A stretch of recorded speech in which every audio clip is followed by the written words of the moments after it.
उस अपने पापी पुत्र धन की छल तक। अगर तुम्हारे पास अधिक धन है तो भूखे मनुष्यों को भोजन कराओ, प्यार लगाओ, ब्राह्मणों को दान दो, धर्मशालाएं बनाओ, कुआं तालाब बावड़ी बाग बगीचे का निर्माण कराओ तथा निर्धनों की कुंवारी कन्याओं का विवाह करो। साथ ही यद्यपि करो, इस प्रकार कर्मों से आपकी कुल आपका नाम परलोक में सार्थक है, तुम्हें भी स्वर्ग की प्राप्ति होगी। परंतु रानी साधु की इन बातों से खुश नहीं हुई। उसने कहा, हे साधु महाराज, मुझे ऐसे धन की आवश्यकता नहीं है जिसे मैं अन्य लोगों को दान देती फिरूं तथा जिसे रखने संभाले मेरा सारा समय नष्ट हो जाए। साधु ने कहा, हे देवी, ये तुम्हारी ऐसी इच्छा, तुम जैसा मैं तुम्हें बताता हूँ तो ऐसा ही करना। बृहस्पतिवार के दिन घर आंगन को गोबर से लिपना, अपने केशों को पीली मिट्टी से धोना, केशों को धोते समय स्नान करना, राजा से करना कि हजामत या भोजन मांस मदिरा कपड़ा धोबी के यहाँ धुलने देना। इस प्रकार 7 बृहस्पतिवार करने से तुम्हारा सारा धन नष्ट हो जाएगा। यह कहकर साधु महाराज रूपी बृहस्पति देव अंतर्ध्यान हो गए। रानी ने साधु को कहने के अनुसार 7 बृहस्पतिवार तक वैसे करने का विचार के साधु बताए अनुसार कार्य करते हुए केवल 3 बृहस्पतिवार ही बीते तो इसे धन संपत्ति नष्ट हो गई।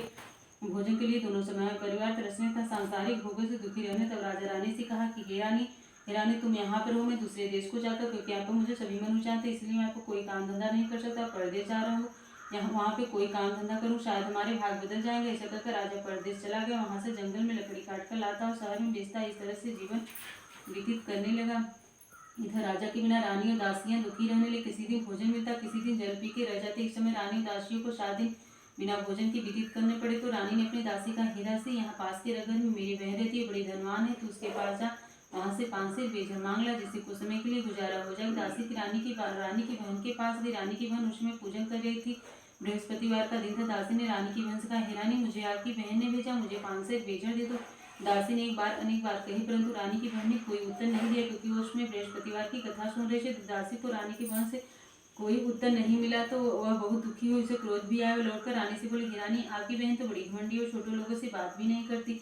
मैंने उससे कहा तो उसने कोई उत्तर नहीं दिया, मैं वापस चली। रानी बोली, हे दासी, इसमें इसका कोई दोष नहीं। जब बुरे दिन आते हैं कोई सहारा नहीं देता। अच्छे बुरे का पता विपत्ति में लगता। जो ईश्वर की इच्छा होगी वही होगा। यह सब हमारे भाग का दोष है।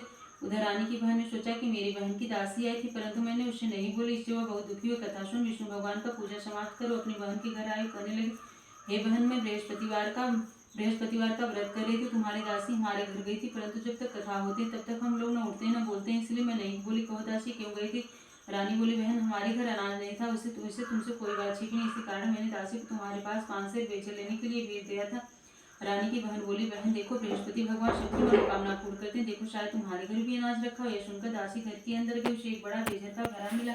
उसे बड़ी हैरानी, क्योंकि उसने एक एक बर्तन देख लिया था। उसने बाहर आकर रानी को बताया। दासी अपनी रानी से कहने लगी, हे रानी, देखो, ऐसे जब हमको अन्न नहीं मिलता तो हम हर रोज व्रत करते, अगर इसे इस व्रत की विधि और कथा पूछ ली जाए तो उसे हम भी रह लिया करेंगे। दासी के कहने पर रानी ने अपनी बहन के बृहस्पतिवार के बारे में पूछा। उसकी बहन ने बताया, हे रानी बहन, बृहस्पतिवार का व्रत सूर्योदय से पूर्व उठकर स्नान करके बृहस्पतिवार का व्रत करना चाहिए, लेकिन उस दिन सिर नहीं धोना चाहिए। बृहस्पतिवार के व्रत में चने की दाल और मुनक्के से विष्णु भगवान का केले के बीज की जड़ में पूजन करता। दीपक जब उस दिन एक ही समय भोजन करे, भोजन पीले, खाद्य पदार्थ का करे, कथा सुने। इस प्रकार करने से गुरु भगवान प्रसन्न होते हैं, अन्य पुत्र धन देते हैं। इस तरह व्रत और पूजन की विधि बताकर रानी अपनी बहन के घर लौट आई। रानी और दासी दोनों निश्चय किया कि बृहस्पति देव भगवान का पूजन जरूर करेंगे। 7 दिन बाद जब बृहस्पतिवार आए तो उन्होंने व्रत रखा। घुड़सवार से जाकर चना गुड़ मिल लाए, उसकी दाल से केले की जड़ में विष्णु भगवान का पूजन किया। भोजन कहाँ से आए? दोनों बड़ी दुखी हुई,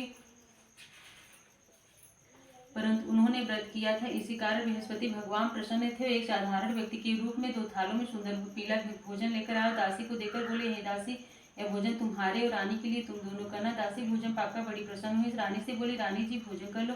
रानी को भोजन कराने के बारे में कुछ पता नहीं था, इसलिए वह दासी से बोली, जा तू ही भोजन कर, क्योंकि तू व्यर्थ में मेरी हंसी उड़ाती है। दासी बोली, एक व्यक्ति अभी भोजन दे गया है। रानी कहने लगी, भोजन तेरे लिए दे गया है, तू ही भोजन कर। दासी ने कहा, वह व्यक्ति हम दोनों के लिए 2 थालों में भोजन दे गया, इसलिए हम और आप साथ साथ भोजन करेंगे। फिर दोनों ने गुरु भगवान को नमस्कार कर भोजन प्रारंभ किया। उसके बाद से प्रत्येक बृहस्पतिवार को गुरु भगवान का व्रत पूजन करने लगे। बृहस्पति भगवान की कृपा से उनके पास धन हो गया, परंतु रानी फिर पहले की तरह आलस करने लगी। तब दासी बोली, देखो रानी, तुम पहले भी इस प्रकार आलस करती, तुम्हें धन में रखने में कष्ट होता था, इसी कारण सभी धन नष्ट हो गए। अब गुरु भगवान की कृपा से धन मिला है तो फिर तुम्हें भी आलस हो। बड़ी मुश्किल बाद हमने यह धन पाया है, इसलिए हमें दान पुण्य करना चाहिए। तुम भूखे मनुष्यों को भोजन कराओ, प्यार लगाओ, ब्राह्मणों को दान दो, कुआं तालाब बावड़ी बाग बगीचे का निर्माण कराओ, मंदिर पाठशालाएं बनाओ, दान दो, कुंवारी कन्याओं का विवाह कराओ, धन को शुभ कार्य में खर्चो, जिससे तुम्हारे कुल का यश बढ़े तथा स्वर्ग प्राप्ति। प्रीतनिष्ठ दासी की बात मानकर रानी ने इस प्रकार कर्म करने का प्रारंभ कर दिया, जिससे उसका काफी यश फैले। एक दिन रानी और दासी आपस में विचार करने लगी, ना जाने राजा किस दशा में हो गए, उनकी कोई खोज खबर नहीं। गुरु भगवान ने उन्हें प्रार्थना किया। भगवान ने रात्रि में राजा को स्वप्न में कहा, हे राजा उठ, तेरी रानी तुझको याद करे, अपने देश को लौट जा। राजा प्रातः काल उठकर जंगल में लकड़ी काट कर लाने के लिए जंगल की ओर चल पड़ा। जंगल से गुजरते उसे सोचने लगा, रानी की गलती कितने दुख भोगने पड़े। राजपाट छोड़कर उसे जंगल में आकर रहना पड़ा। जंगल में लकड़ियां काट कर उसे बेचकर गुजारा पड़ा। उसी समय जंगल में बृहस्पति देव साधु का रूप धारण करके राजा के पास आकर बोले, लकड़ाई तू सुनसान जंगल में किस चिंता में बैठा, मुझे बतलाए। सुन, राजा के नेत्रों में जल गया।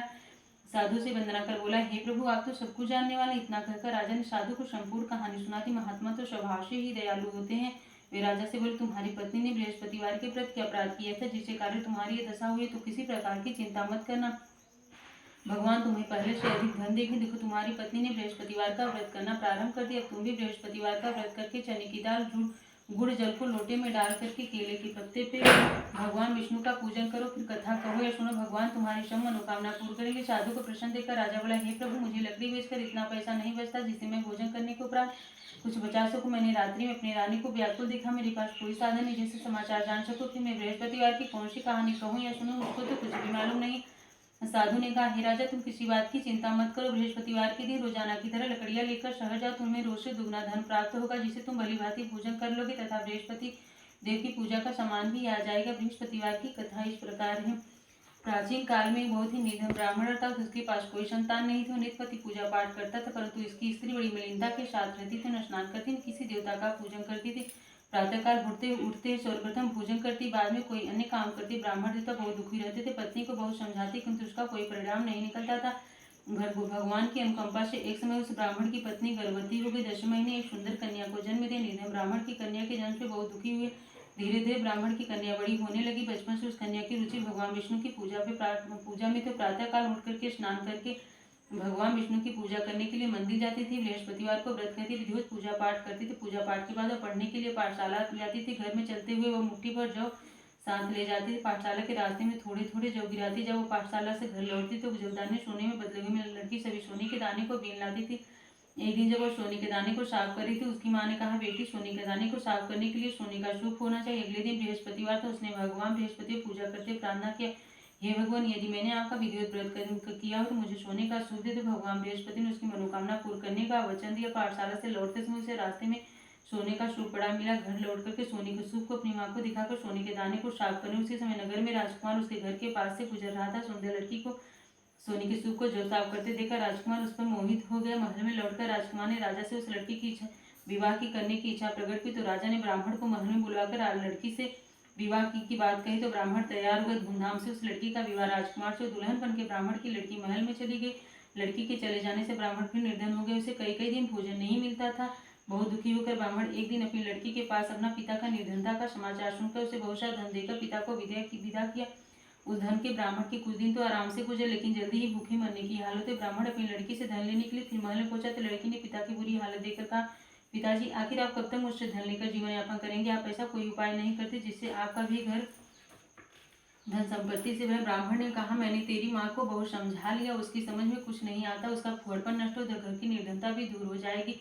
तब कुछ सोचकर लड़की ने पिता से कहा, पिताजी, आप कुछ दिनों के लिए माँ को मेरे पास छोड़ जाओ। तब कुछ सोचकर ब्राह्मण पत्नी को लड़की के पास महल में छोड़ा। लड़की ने अपनी माँ से कहा, माँ, तुम प्रातःकाल उठ करके स्नान करके भगवान बृहस्पति विष्णु जी की पूजा अवश्य करना। पूजा करने तुम्हारी निर्धनता अवश्य दूर हो जाएगी। लेकिन उसकी माँ ने उसकी बात नहीं मानी। तब क्रोधित होकर लड़की ने अपनी माँ को एक कक्ष में बंद कर दिया। सूर्योदय के समय उठाकर जबरदस्ती उससे स्नान कराए, फिर मंदिर ले जाकर के भगवान बृहस्पति देव का पूजा कराए। कुछ दिनों तक ऐसा करने से माँ की बुद्धि में परिवर्तन हुआ और कुछ स्वयं बृहस्पतिवार का व्रत करने लगी। उसके व्रत रखने से ब्राह्मण के घर में विष्णु भगवान की अनुकंपा से धन की वर्षा होने लगी। दोनों पति पत्नी धन संपत्ति पाकर आनंद पूर्वक जीवन यापन करते विष्णु धाम को चले गए। लकड़हारा बने राजा ने उस साधु से भगवान बृहस्पति की कथा सुनकर के बृहस्पतिवार का व्रत करके भगवान विष्णु की पूजा के उस दिन की उसके सभी कलेश दूर हो गए। अगले दिन बृहस्पतिवार में कामकाज में अधिक व्यस्त रहने के कारण उसने भगवान बृहस्पति देव का व्रत नहीं किया था। भगवान बृहस्पति देव लकड़हारे क्रोधित हो गए, उसे भूल की सजा दी।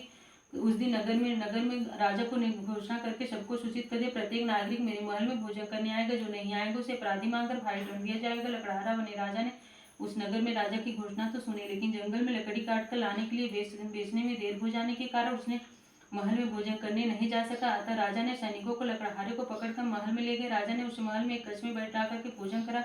उस कक्ष में एक खूंटी पे रानी का सोने का हार लटका हुआ था। लकड़हारा अकेला उस कक्ष में भोजन कर रहा था। तभी उसने आश्चर्यजनक घटना देखते देखते खूंटी पर से हार निकल गई। थोड़ी देर बाद जब राजा ने हार को गायब देखा तो लकड़हारे को कारागार में डलवा दिया। लकड़हारा मन ही मन अपने भाग को कोसने लगा। तभी उसे जंगल मिले उसे साधु का स्मरण है। थोड़ी देर बाद भगवान बृहस्पति ने सन्यासी के रूप में उसके सामने प्रकट हुए। कहा, लकड़हारे, तूने भगवान बृहस्पति की पूजा नहीं की थी, इसी कारण तुम्हें कष्ट हुआ है। लेकिन अब चिंता की बात मत कर। बृहस्पतिवार के दिन कारागार के दरवाजे पे कुछ पैसे पड़े मिलेंगे। उन पैसों से भगवान बृहस्पतिवार का व्रत करके उनकी पूजा करो कि तुम्हारे सब दुख दूर हो जाएंगे। बृहस्पतिवार के दिन दरवाजे पे पड़े पैसों से चने गुड़ मंगवाकर लकड़हारे ने बृहस्पतिवार की कथा कही तो भगवान बृहस्पति ने प्रसन्न होकर उस नगर में राजा को स्वप्न में लकड़हारे को कारागार से मुक्त करने को कहा। सुबह राजा ने अपने कक्ष में जाकर देखा तो खूंटी पर रानी का हार टंगा हुआ था। लकड़हारा को मुक्त कर दिया, उसे धन आभूषण देकर विदा किया। लकड़हारा बने राजा उस नगर में चलकर अपने नगर में पहुंचा तो उसने कुएं, धर्मशालाएं, बाग बगीचे देखकर बहुत प्रसन्न हुआ। राजा ने किसी से पूछा, कुएं धर्मशालाएं किसने बनाया? सबने उसे बताया, सब रानी और दासी ने बनवाए। राजा महल में पहुंचा तो रानी ने उसका बहुत स्वागत किया। तब राजा ने निश्चय किया, सप्ताह में तो एक बार सभी बृहस्पतिवार का व्रत और पूजन करते हैं, परंतु मैं प्रतिदिन व्रत किया करूंगा। दिन में 3 बार कथा कहूंगा। राजा हर समय दुसाले में चने की दाल बांधे रखता। दिन में 3 बार बृहस्पतिवार की कथा करता था। कुछ दिनों के बाद राजा को अपनी